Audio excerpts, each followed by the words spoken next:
the unique thing about being Latino American is that you really live in two worlds. I think that you have the world that you live in as an American, that you see in everyday life, but then you have the world you come home to that's a Spanish-speaking family, it's Peruvian food. It's very important, I think, because I think it's who you are. It's a big part of who you are and your culture and your heritage. You try to keep both of those as complete as possible, I think, growing up as a Latino American.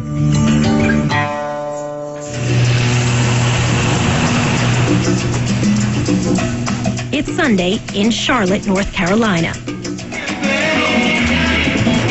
A party at the Garcias. Food, family, and music.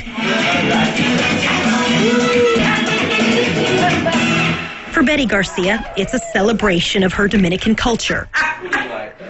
You know, everybody cuts their own little piece. She tries to get her 15-year-old son, Andrew, to dance.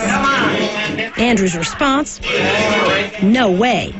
And the rice and beans leave her other son, 17-year-old Brian, cold. I don't like Spanish food. I eat fried chicken and stuff. Bill and Betty Garcia left their home and families in New York City 15 years ago for the suburbs of Charlotte. Oh, this is beautiful. Charlotte is a wonderful city. Kind of like living in your own little park. The Garcias wanted to escape New York's high prices and big city grind, and to give their sons a different kind of life. But now they fear the boys may have lost a vital connection to their Latino roots. Do you worry that taking them out of 193rd Street and the immigrant experience has somehow hurt them?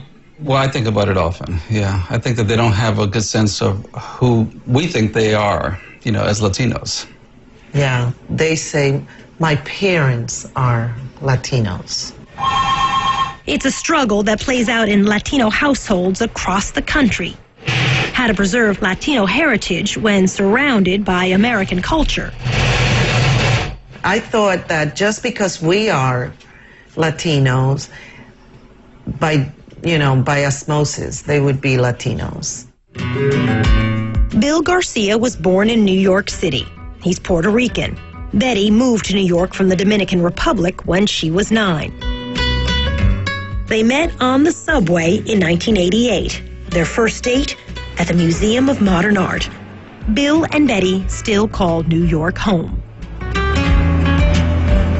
I knew that when I left New York, I was leaving a Latino neighborhood. I knew I was leaving home. I was a little saddened. Yeah, a little saddened. The Garcias are part of a wave of Latinos moving away from traditional urban centers and settling in new regions, like the South. When they arrived in Charlotte, they felt like strangers. This is one of the challenges that we faced here. People not even knowing about Dominican Republic. Like, where is it? Yeah, where is it? On the map. On the map, exactly. 37. The Garcias have built a successful life in Charlotte.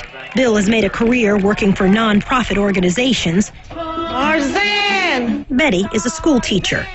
But their new life has come at a price. Fell into a frying pan. Their teenage sons are more interested in fitting in than connecting with their Latino roots.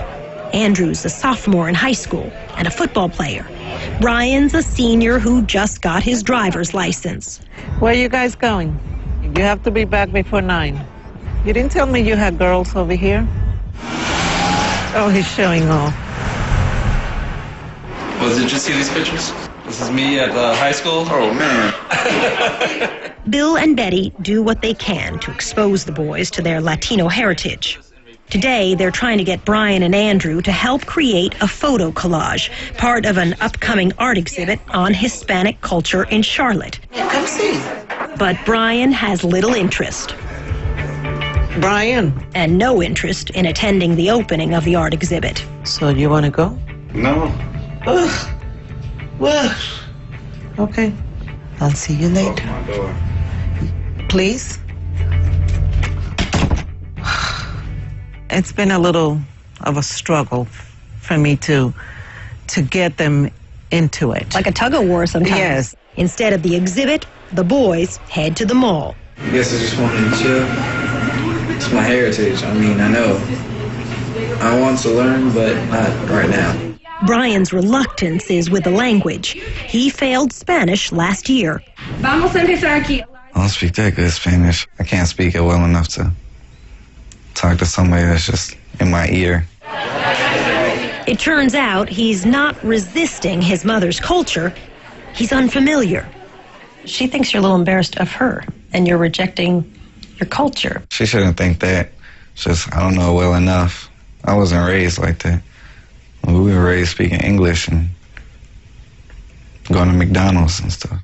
Once you gave up on having them speak Spanish in the house, do you think that pretty much you gave up on having strong Latino culture in the house? I think so. I think the language it's a major link to the culture. I really, truly believe that.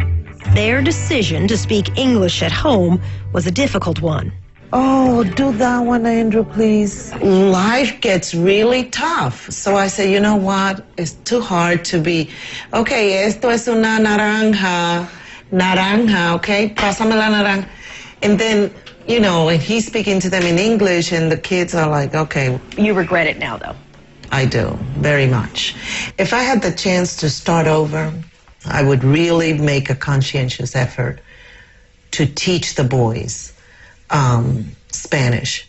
Maybe not even move to Charlotte and stay up in New York. Andrew! Once a year, Bill and Betty travel back to New York City to reconnect with their families. It means everything to them. The strongest link they have to their Latino roots. But the Garcia boys don't feel that same connection. We look forward to at least a trip. Nope. Oh my God, you haven't done anything. So? You need to pack. I will. Okay, maybe, you know, in the next few minutes. When we come back, the Garcias hope a visit to the old neighborhood will change that. I think Andrew and Brian, they're young, they're teenagers, they haven't grasped the idea of their identity yet.